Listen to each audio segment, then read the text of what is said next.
Welcome to another episode. Back with the little bro, Micah Cramer. What's up, man? How you doing today? Good, man. How are you?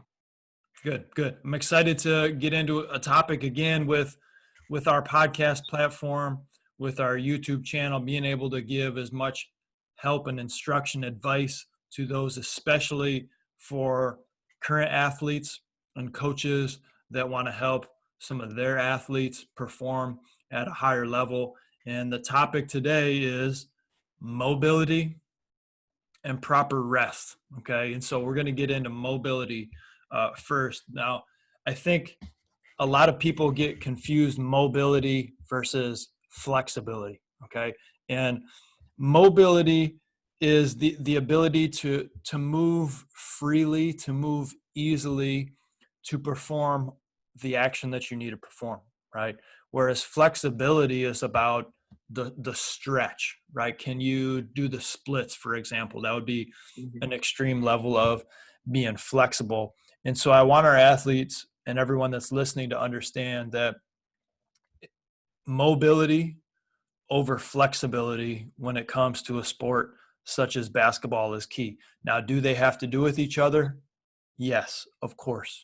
Okay, of course they do. Okay, but we really want to concentrate, and that's why this topic isn't flexibility, it's mobility, of how you've been able through your injuries to increase your mobility to perform and be able to perform and move easier and quicker as you've played at a higher level. So go ahead, man. I'm just going to hand it over to you and, share with us a little bit about, your journey as far as working on your mobility and what's worked for you.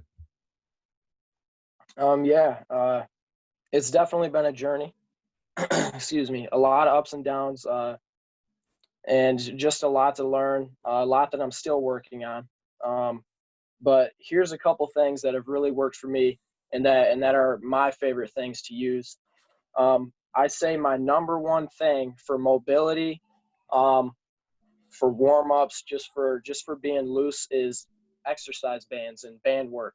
I love incorporating band work into my workouts as much as possible, but strictly talking mobility here, I would put a band, wrap it around my foot, lay on my back, hold the band right here, or put it around my shoulder.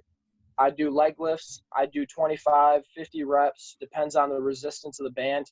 That would get my hamstring loose. And with a lower amount of reps, I'd say to warm up, I'd maybe go 15. That would get them ready to fire a little bit more. Then I'd go some side raises with my legs, and just that resistance kind of, it forces the muscle to wake up, forces it to stretch, and forces it to be ready to fire. Um, and I'd use a different number of reps and different resistance, obviously, for stretching compared to a warm up before practice. So I'd say if I'm trying to get ready for practice, I'd get there an hour early. I'd do my band work immediately. I'd say I'd do 15 to 20 reps with a pretty medium to high resistance band. I'd get my muscles ready to fire. Um, and then I'd grab a smaller resistance band, maybe one about this big around, so just big enough to go, um, fit both your feet through. I'd put that around my knees. I'd do some pushes to the side with my legs. I'd do some high knees, with the resistance band, and I'd do some defensive slides. And I'd make sure not to do too many to tire me out and wear me down. I'll save that for the workouts. But strictly for a warm up, I do enough to get my muscles firing, get them ready to go. And by the end of my short band exercise, I'd be ready to jump. I'd be wanting to run. I'd be so excited for practice to start because I know that my body is ready. So I'd say band work is my favorite thing to warm up with, just a short little warm up. And it's also one of my favorite things to do at the house. I do it during workouts, I do it before workouts, I do it after workouts. It's just fun to me. I like band work. No, it's something that I did in college. One of our college assistant coaches was big on bands, and so I don't know if we necessarily did all the band work.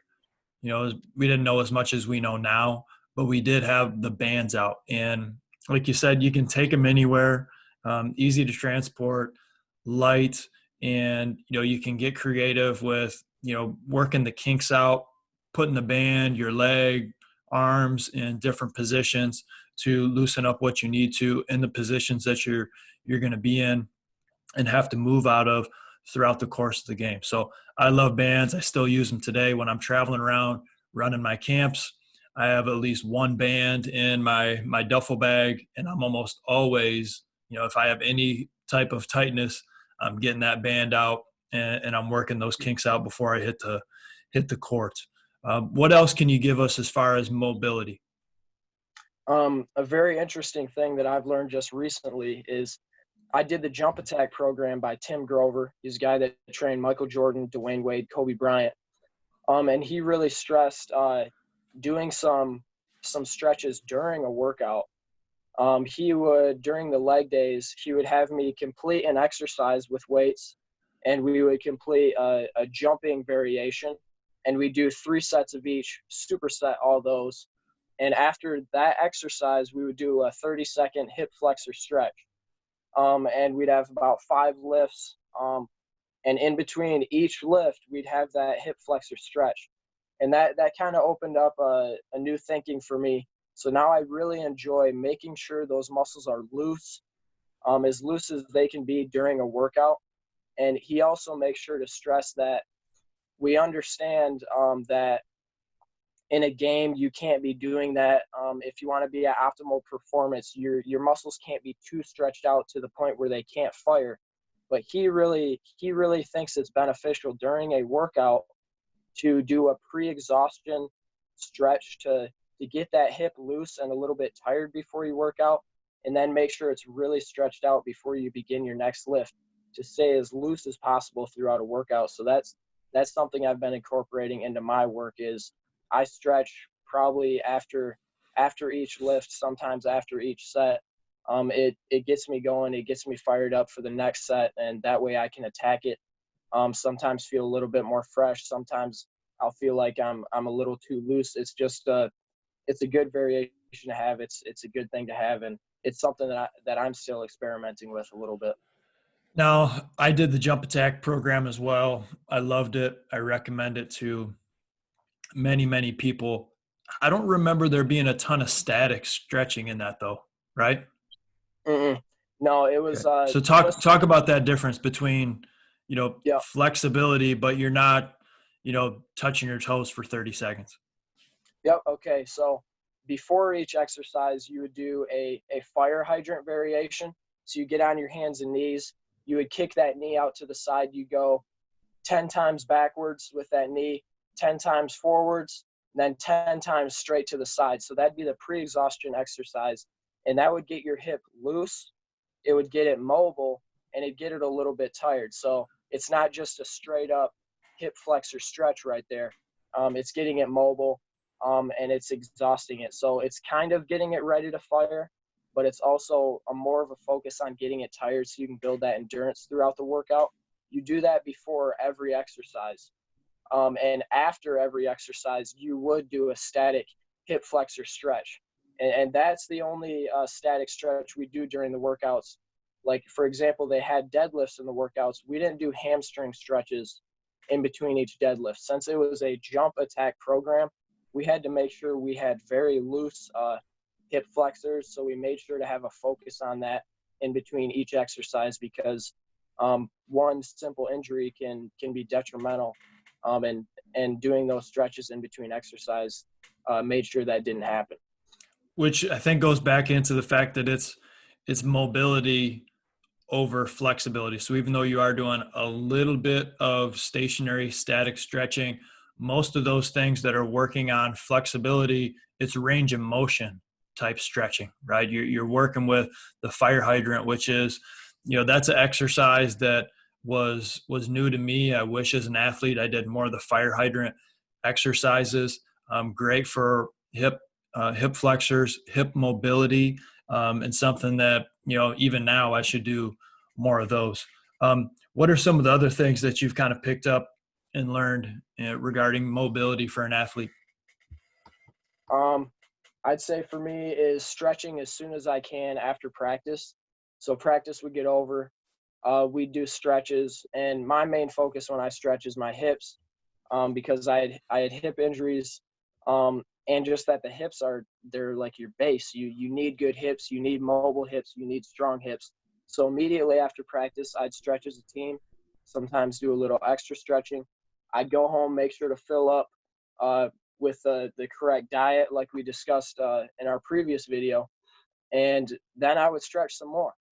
Um, and it would just be important because after a workout, your muscles are tight, your muscles are tired, and they can loosen and they can shrink if you're not getting that proper stretching in. So for me, getting that mindset to where a stretch is just as important as a good lift, and that can help your hops, it can help your defense, it can help you get stronger for the next time you lift. So just lifting or stretching, excuse me, multiple times per day was really beneficial to me.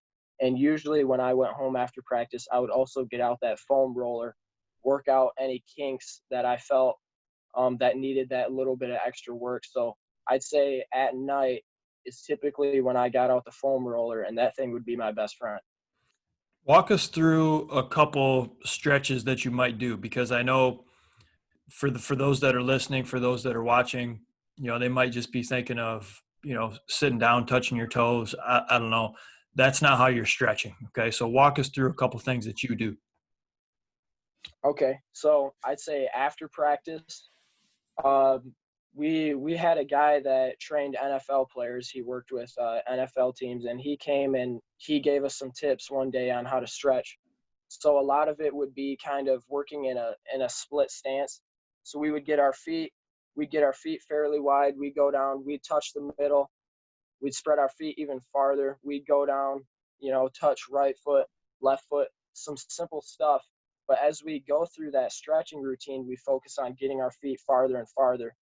And then he had us do something that I just typically hadn't done in high school is we would spread our feet as far as we could and just stand straight up with our hands on our hips and kind of hold in that position. And then he'd say, okay, now try to do the splits. We'd walk out a little bit farther. Eventually, you'd have to put your hand on the ground, and he'd say, now fall onto your butt. So hopefully by that time, your legs are so far apart that you're not going to fall too far. So you kind of put your hand behind you, you'd set your butt down onto the ground. And over time, you're trying to work to a stretch, you're trying to work to a split. And also some things that he worked on is some pretty long holds. So we get in a lunge position. We'd hold that for about 30 seconds time. And a lot of the times we wouldn't have our hands on the ground. So it'd be kind of stressful. It'd be kind of a tough position, but it'd give us a good stretch at the same time. So we'd do some lunges. We'd do some lunges where you're stretching your legs as far as you possibly can. You're holding that as long as you can. You're doing the splits as long as you can, as far as you can. So they seem like pretty basic things that a lot of people might do, but we just push that a little bit farther than you typically would, than just anybody usually does. So I think just taking that little extra step was really beneficial to me. It seems like that's true in a lot of things in life. You know, the variety of people might be doing something very, very similar, but there's often a couple small details or tweaks that those are doing that make them successful that not everybody else is doing. And, like the lunge, for example, I'm big on lunges. There's a bunch of lunges in the jump attack program. You're talking about doing them with an NFL, performance guy, and being able to add some tweaks, because I know, like in the jump attack Tim Grover program, the lunge isn't just perfect 90-degree angles with your knees. There's a lot of focus on the hips, right? We're always talking about the hips, being able to be loose and comfortable with your hip flexor so they can get in the positions that you're going to be in a game. Like in a game, you're going to slide laterally, you're going to take a step forward, and there's going to be times where your hip and your back foot is loaded well behind the rest of your body. Well, if you're not comfortable and strong in that position, one, you may not be able to get in that position, which is going to hurt you against athletes that can. And then two, if you don't have that ability right? To be able to get there at all. Now, how can we build strength out of a position that athletes need to be in, right? So you can work on becoming stronger through increasing your mobility, and they go hand in hand, which I think is super cool. Now, Yeah. I know we wanted to talk about rest as well, but before we get Mhm. into that, was there anything else that you wanted to add, tips of advice for anyone when it comes to mobility? Because when we talk about mobility, we're somewhat talking about athleticism, right? And so Yeah. people may think, I don't really, it's not that important to me. Well, is being athletic important to you, right? Because everybody wants to be more athletic. Yeah, exactly. I'll just touch a little bit more on those lunges that you're talking about. I really got into the habit of lunging before practice. So when I lunge, I didn't just go straight forward or straight backwards, although there's a lot of benefits to that. You can certainly do that. Typically, let's say I'm standing right here. I would lunge diagonally, go back. I would lunge straight forward, go back. I would lunge this way, go back. And then I would do a straight side lunge and come back here. I'm working on all kinds of movements. Oh, yeah, and a backwards lunge as well. I'm working on all kinds of movements because in a game, you're going to be in certain positions that are tough and that are tough to explode from. So I'm working on exploding from all different angles, all different positions. And then sometimes if I really wanted more stress and more explosiveness to work on, I would put that band around my legs and I would do those same lunges that I'm trying to do before practice. And that would just add a little more resistance. So there's so many things you can do with lunges. You can stretch, you can work on explosiveness, you can do a cool down, you can do a warm up, you can do whatever you want with lunges as long as you're focusing on the detail, doing it with a purpose. It can be really beneficial in a lot of ways.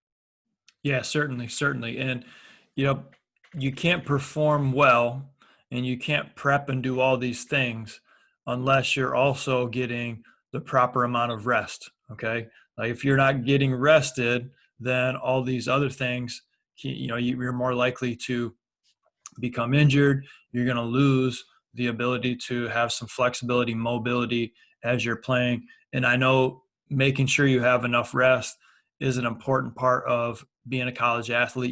You've made it a priority. Share with us a little bit of knowledge of what you've done to make sure you're getting proper rest as a college athlete. First, I'll just start with resting after practice. So part of the mindset that I had to have, like I said earlier, is making it in your head an effort to realize that stretching is just important as the lifts and resting is just important as those two things. So it's kind of like a candle. You need the wick, you need the wax, you need the flame. Um, Without any of the others, without one of them, the others are kind of pointless, right? So if you don't stretch but you work out hard, you're just going to go downhill. If you don't rest, you're going to go downhill as well. You're not going to be able to play a full season and be consistent if you're not resting properly. So for me, I would make sure to ice almost every single night. I got a ice pack that I can strap to my legs, so that way I don't have to sit on the couch for 15 minutes holding an ice pack to myself. I would just strap it on. I would tape it on. I do whatever, so that way I could still cook dinner. I could still do whatever I wanted just with the ice pack strapped to me. So I'd say icing, very important part of rest. That's just a little bonus thing right there. But sleep obviously is the biggest thing. I can count on my hands the number of times this entire school year where I didn't get 8 hours of sleep. It's probably 6 times maybe where I didn't get 8 hours. I would always get 8 or 9 hours of sleep, no matter what my plans were the day before. I had a class that started at 9 a.m. I know that's some people have earlier classes, but if you make an effort to get 8 hours, you normally can. Um, I understand that sometimes people's schedules can be crazy, but 8 hours is so important. Your body needs to refuel. It needs that proper rest. So 8 hours is something that I always get, and if I don't get it, I can feel it the next day. I'd recommend more than 8 hours. I mean, I'd Yeah, recommend 10. yeah. You You like know, 10 hours? that's like a minimum, I think, is 8 hours.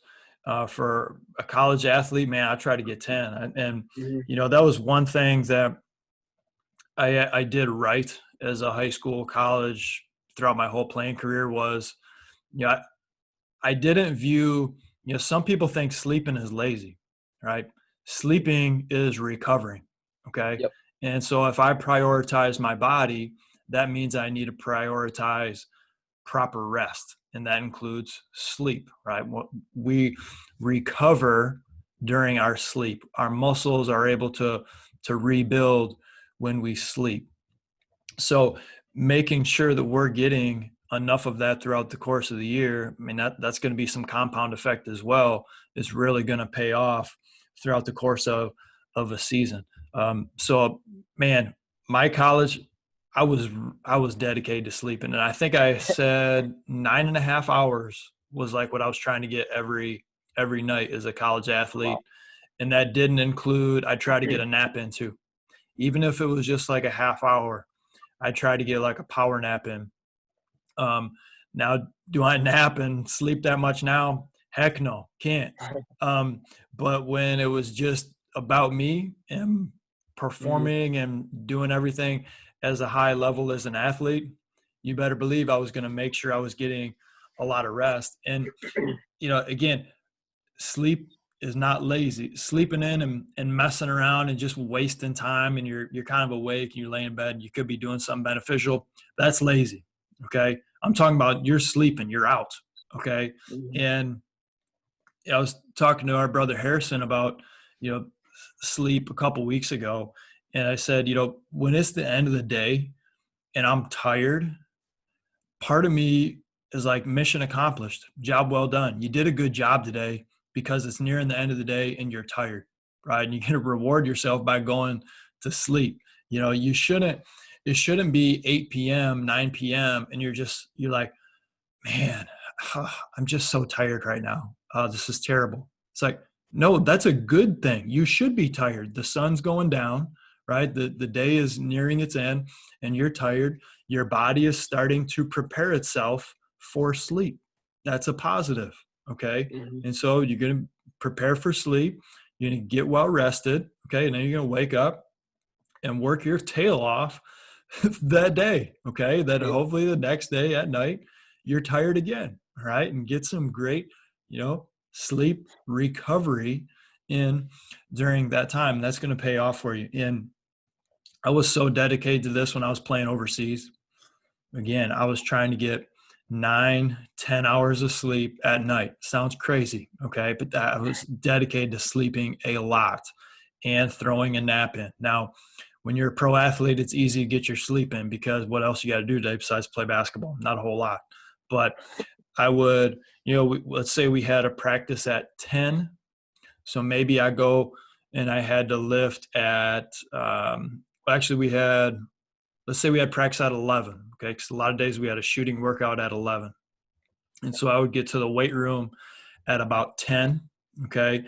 And half of our team would be in the gym at 10 and I would be, and the next shooting practice would start at 11. Okay. Cause they'd split the teams up so guys could get up more shots.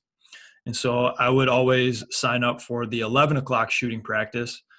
And then I would go lift weights before that shooting practice. That was another thing. I wanted to lift weights and then I wanted to loosen my muscles up. So I'd lift and then I'd shoot.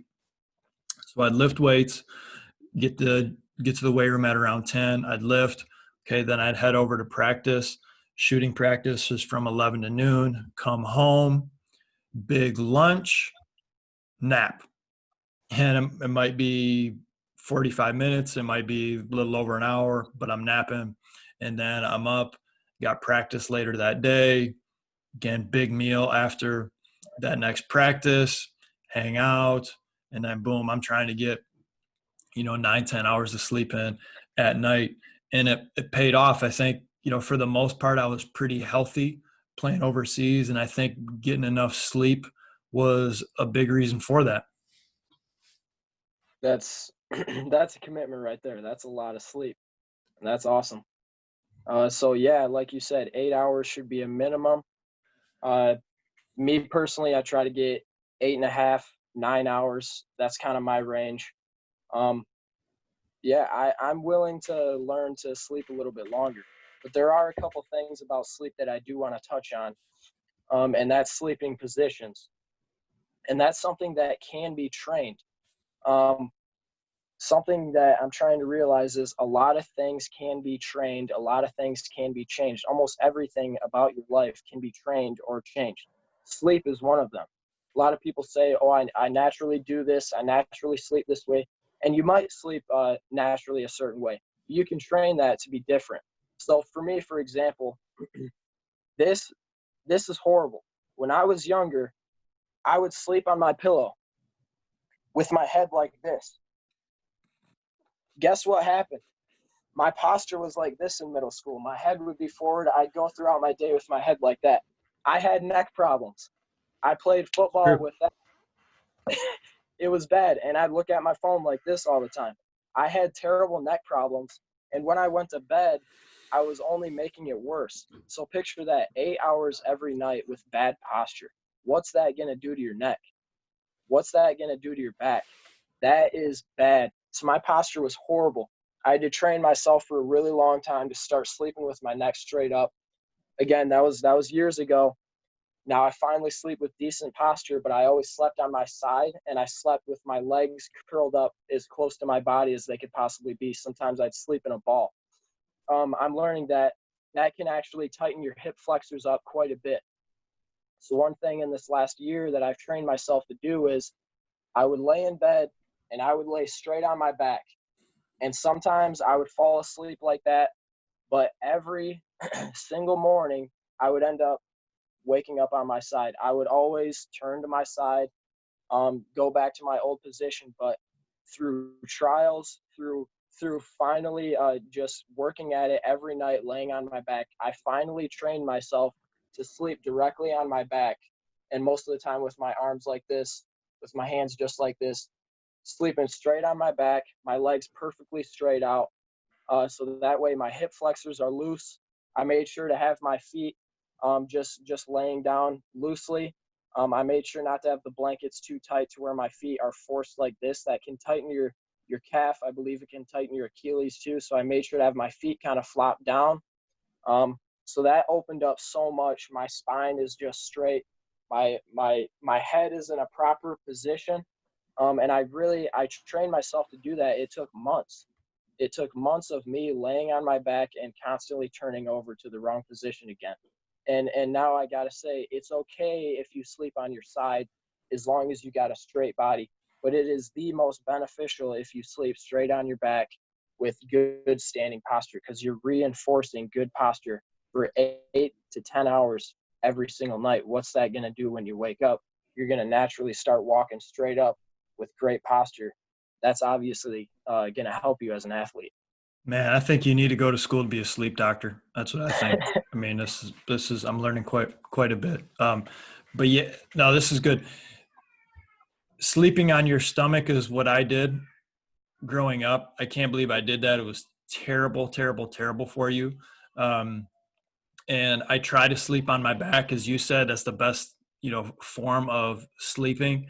And I had some bad habits that I didn't know were a product of the fact that I was sleeping on my stomach for so long. One, you sleep on your stomach, your head's turned, right? So your neck can get tight, Yeah. and then your feet are generally flat. Your Achilles is going to be tight. Your calf's going to be tight. And I was wondering why, when I woke up in the morning, my calves and everything was so tight. And I was like, well, I jump a lot. I play a ton of basketball.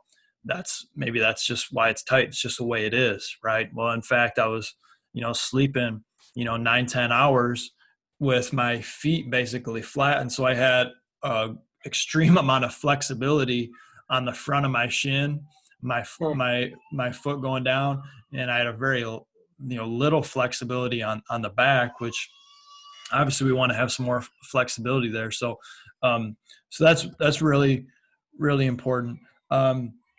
Sleeping, you talked about quantity, you talked about the position that you're in, and then the last thing I would mention about it is, if you want to stay well rested, it's important that you're preparing yourself for rest, right? So, Mhm. there's plenty of studies out there that show, you shouldn't be staring at your phone the whole time and then you go to sleep and expect to sleep well. Okay, that's not how it works. In fact, the phone can be one of the worst things that prepares you for sleep.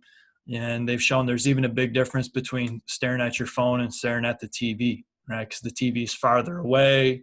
There's other Mhm. things within your vision besides just the TV screen. Make sure the room is dark, the lights are down if you're watching some TV, and that can be a better way to cool down before compared to staring at your phone. And also, like, if you are watching TV, like my wife and I are watch TV, that's the only time often that we spend just her and I together throughout the course of the day. um, what you watch is really important, so we're not watching some high intensity action packed show. We're watching Mhm. some drama show that she picked out, and it gets me tired and makes me want to fall asleep, and so that works for me pretty Yeah. well. Yeah, I mean, preparation for sleep. I mean, everything that you want to be good at takes preparation. Sleep is no different. So, uh, yeah, all the articles I've read, they say that you shouldn't honestly use your phone for within an hour between the time you go to bed. I'm sure nobody really does that, um, especially a kid my age. I'm going to try to do that. I at least don't go on my phone probably 15, 20 minutes before bed. I make sure to read before bed. A book has a lot less strain on the eyes. Um, so yeah, your phone, I mean, just last night, actually, I was reading an article on my phone, and that was after I had already read my books. Um, that I could feel that. I read that article. I set my phone down. I turned the lights off to go to bed, and I closed my eyes, and it just seems too bright. My brain is kind of going a little bit too fast, and it's just used to staring at that bright screen. And just one night of that kind of really bothered me. So I definitely can't imagine doing that every single night. That's pretty detrimental to a lot of people, and they may not even realize it. Yeah, that's good. That's a good point. Anything else that you want to throw at us before we shut it down with this episode? That's all I got. Just be committed to resting, be committed to stretching. If you say you want to be good at basketball, if you say you want to be strong, if you say you want to be fast, then you have to do these other things too. That's a given. It's not an optional thing. It's not a good side effect. It's not a fancy little tip. It's not a secret thing. These are things that you have to do. It's required. If you want to be great, it's required. So just listen in, learn, and apply it. Great stuff. Thanks again for being on the show. Everybody that's listening, thank you for tuning in. We want to hear your feedback. If you enjoyed our podcast, we'd love you to leave a rating and a review. For those watching on our YouTube channel, man, keep the comments coming. Keep the feedback coming on other things that you want to continue to learn about, and we'll keeping this coming out at you. We want to help you guys improve the best way that we possibly can. Thanks again. Get after today.